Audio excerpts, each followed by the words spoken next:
going on, guys? It's Ascension back again with another video, and today I want to discuss probably the most talked about thing within the two trailers for Kingdom Hearts 3 that we just received, specifically the Don't Think Twice trailer, and that's the scene where we see Riku's weighted on keyblade broken in half, and he says that he's leaving it behind for the other me. Now guys, I am dying to find out what happened here, because while Nomura has definitely considered the concept of keyblades being able to break, which we've seen in the Kingdom Hearts 2 Final Mix Secret movie, the idea ended up being scrapped by the time Birth by Sleep was released. We've never actually seen in-game a keyblade broken, so it's freaking crazy. I want to know what happened. But I have been theorizing myself what Riku means by saying he is leaving his keyblade behind for the other me. Now this is a two-part theory we are covering in this video. One, who is the other Riku? And two, what keyblade is Riku going to be using moving forward? Because of course, your boy just got promoted to Keyblade Master. He's not going to not have a keyblade. And guys, I've been diving into all possibilities with this, because knowing Nomura, something that seems one way will be thrown way left field out of nowhere, so I really want to be as prepared as possible. So buckle up guys, let's go. One common thought I have seen a lot of people saying is Replica Riku from Chain of Memories, and I have to say, as much as people are wanting it, and I do love me some Replica, I don't believe this is the case.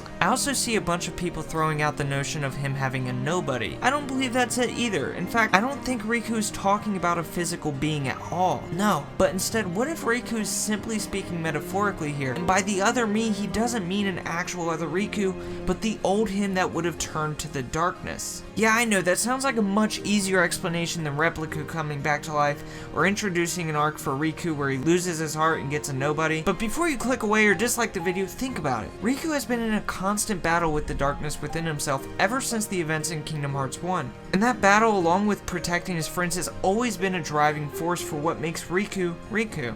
Throughout his various perils, Riku was forced to subdue and control his darkness to avoid the risk of it taking over, and this is something that we've seen Riku struggle with in every single game. Less so in Dream Drop Distance, where he is more regretful of his actions in previous titles, forever allowing himself to let the darkness in, and he hadn't quite forgiven himself for those mistakes. But I don't think Riku's battle with the darkness is over quite yet. With the return of Ansem Seeker of Darkness, who is of course the form Riku's darkness takes, and the one who taunts Riku the most throughout the series, I think that Riku has to overcome this darkness one last time throughout Kingdom Hearts 3, and I think that in overcoming his darkness and putting his dark past to rest, his keyblade somehow breaks, and he chooses to leave his keyblade and his mistakes from the past behind in the realm of darkness. And when saying in case the other me needs it, he's referring to the struggles he used to face in the past when he turned to darkness as the answer. Something that made me believe this theory and that it couldn't actually be another person is Mickey's reaction to what Riku says. It's short and it cuts away immediately, but he questions Riku when he says other me,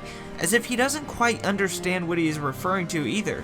Like the metaphor just went over his head, and I feel like when it comes to this, if Riku had seen Replica, or even say he had a nobody and met him throughout Kingdom Hearts 3, Mickey is traveling with him, so it's safe to assume that if we had seen one of these characters in the realm of darkness, Mickey would know about it, and know who he's referring to, and he wouldn't have to ask. So when looking at this scene, I felt it made even less sense for him to be talking about anyone else, and I feel like after watching that 30-second clip at least 100 times, it seems like it's supposed to be an empowering scene for Riku and his character development. He isn't upset about his keyblade broken, but you can actually see he's even smiling while talking and putting the keyblade down, as if he's finally content with leaving his past behind. So why is Riku's keyblade breaking and being left behind supposed to be an empowering moment? Because I feel like before this scene or afterwards, Riku will get his new keyblade, which I believe is going to be the upgraded Way to Dawn. Much like what we have seen in Birth by Sleep, with Terra's Earthshaker becoming Ends of the Earth and Aqua's Rainfell becoming Stormfall, the Way to Dawn's name and design both reflect Riku's nature as being halfway between both light and darkness, so I couldn't think of something more suiting than his keyblade getting upgraded to one to better reflect Riku's triumph over the darkness that has challenged him for so long.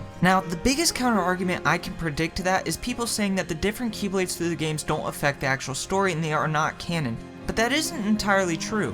In Kingdom Hearts 2 Final Mix, when fighting the Lingering Will, he doesn't use Earthshaker, but instead, he uses the upgraded version Ends of the Earth. And also in Kingdom Hearts 2 Final Mix, when Xemnas is in the Chamber of Repose and is talking to Aqua's armor, it isn't Rainfell that's been struck to the base of the floor, but Stormfall, which would in fact make their Keyblade upgrades canon. Of course, guys, this is just a theory, and I could be 150% wrong about every single thing that I said, but I feel like this theory makes a whole lot of sense, especially compared to Riku getting a nobody, or them deciding to bring back Repliku. But that's just my thoughts. Let me know what you guys think in the comment section. This theory was a lot of fun to make, and it was the very first on my channel, so if you liked it and want to see more theories, please leave a comment down below. Give this video a like. Also, if you love Kingdom Hearts and Final Fantasy content, then don't forget to subscribe to my channel to stay up to date on all my latest videos, and I will see you guys tomorrow.